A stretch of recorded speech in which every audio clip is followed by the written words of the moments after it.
ഞങ്ങൾ ഇന്ന് CM-നെ കാണാനുള്ള സാഹചര്യം കേരളത്തിലെ പെന്തിക്കോസ് സഭകളുടെ ഐക്യവേദിയായ യുണൈറ്റഡ് പെന്തിക്കോസ് കൗൺസിൽ ഏതാനും മാസങ്ങൾക്ക് മുമ്പ് ബഹുമാനപ്പെട്ട മുഖ്യമന്ത്രിക്കും ഇടതുപക്ഷ ജനാധിപത്യ മുന്നണി നേതാക്കന്മാരെയും കണ്ട് ഞങ്ങൾ നേരിടുന്ന വിഷയങ്ങൾ അവരോട് ചർച്ചകൾ ചെയ്തു. അതിൻ്റെ അടിസ്ഥാനത്തിൽ കഴിഞ്ഞ മന്ത്രിസഭാ യോഗത്തിന് ശേഷം പെന്തിക്കോസ് സമൂഹത്തെ ഒരു സഭയായി അംഗീകരിക്കുവാനായിട്ട് തീരുമാനിച്ചത് ഞങ്ങൾ സ്വാഗതം ചെയ്യുന്നു. അദ്ദേഹത്തെ മുഖ്യമന്ത്രിയെ നേരിക്കണ്ട് ഞങ്ങൾ നന്ദി അറിയിക്കാനായിട്ടാണ് ഞങ്ങൾ ഇന്ന് അദ്ദേഹത്തെ സന്ദർശിച്ചത്. തീർച്ചയായിട്ടും ഇപ്പോൾ ഒരു ഇലക്ഷൻ ഡിക്ലെയർ ചെയ്ത സാഹചര്യത്തിൽ കൂടുതൽ നമുക്ക് വെളിപ്പെടുത്താൻ പറ്റാത്ത സാഹചര്യമാണ്. തീർച്ചയായിട്ടും അനുഭാവപൂർണ്ണമായി അടുത്ത ഒരു മന്ത്രിസഭ അധികാരത്തിൽ ഇടതുപക്ഷ ജനാധിപത്യ മുന്നണിയുടെ സർക്കാർ അധികാരത്തിൽ വന്നാൽ തീർച്ചയായും ഞങ്ങളുടെ മറ്റുള്ള വിഷയങ്ങൾ പരിഗണിക്കുമെന്ന് ഞങ്ങൾ വിശ്വസിക്കുന്നു.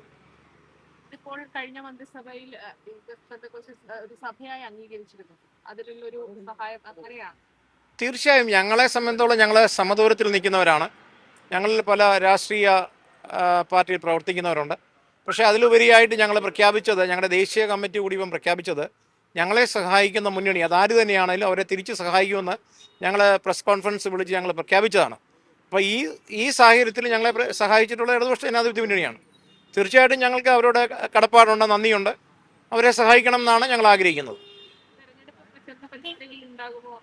100% ഞാൻ ഇടതുപക്ഷ ജനാധിപത്യ മുന്നണിയുടെ ഘടകകക്ഷിയുടെ സംസ്ഥാന ജനറൽ സെക്രട്ടറിയാണ്. തീർച്ചയായിട്ടും അതിൻ്റെ ഭാഗമായി ഞാൻ എല്ലാ സ്ഥലങ്ങളിലും കാണും. ഇവർക്കൊക്കെ അങ്ങനെ പരസ്യമായിട്ട് ഇറങ്ങാനൊക്കത്തില്ല. ഞാൻ കേരളത്തിൽ എല്ലാ ഇടതുപക്ഷ ജനാധിപത്യ മുന്നണിക്ക് വേണ്ടി വ്യക്തിപരമായി ഞാൻ കാണും.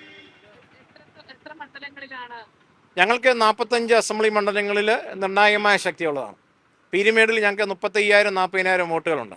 ഇവിടെ ട്രിവാൻഡ്രം ഏറ്റവും നിർണായകമായാണ്. തിരുവല്ല, ആറന്മുള, കുട്ടനാട് അങ്ങനെയുള്ള 45 മണ്ഡലങ്ങളിൽ ഞങ്ങൾക്ക് നിർണായകമായ ശക്തിയുള്ള മണ്ഡലങ്ങളാണ്. തീർച്ചയായിട്ടും ഞാൻ പറഞ്ഞില്ലേ, തിരിച്ച് ആരാണെങ്കിലും ഒരു ഗ്ലാസ് വെള്ളം നിന്നാൽ തിരിച്ച് നമ്മൾ നന്ദി കാണിക്കണമല്ലോ. ആ നന്ദി മാത്രം കാണിക്കുന്നുണ്ട്. ഇല്ല, പെന്തിക്കോസ് സഭ മുഴുവനല്ല, ഞങ്ങൾ ഐക്യവേദിയാണ്. പെന്തിക്കോസ് സംഘടനകളിലെ എല്ലാവരെയും ചേർത്ത് ഉള്ള ഒരു ഐക്യ സംഘടനയാണ് യുണൈറ്റഡ് പെന്തിക്കോസ്. ഞങ്ങൾ നാഷണൽ കമ്മിറ്റിയാണ്. ഞങ്ങൾക്ക് കേരളത്തിലും 14 സംസ്ഥാനങ്ങളിലും വിദേശ രാജ്യങ്ങളിലും ഞങ്ങൾക്ക് യൂണിറ്റ് ഉണ്ട്. കേരളത്തിൽ ഞങ്ങൾ എല്ലാ താലൂക്കുകളിലും ജില്ലാ കമ്മിറ്റികളിലും വളരെ ശക്തമായിട്ടുള്ള ഇന്ന് നിലവിലുള്ള ഏറ്റവും വലിയ പെന്തിക്കോസ് സംഘടന ഞങ്ങളുടെ തന്നെയാണ്.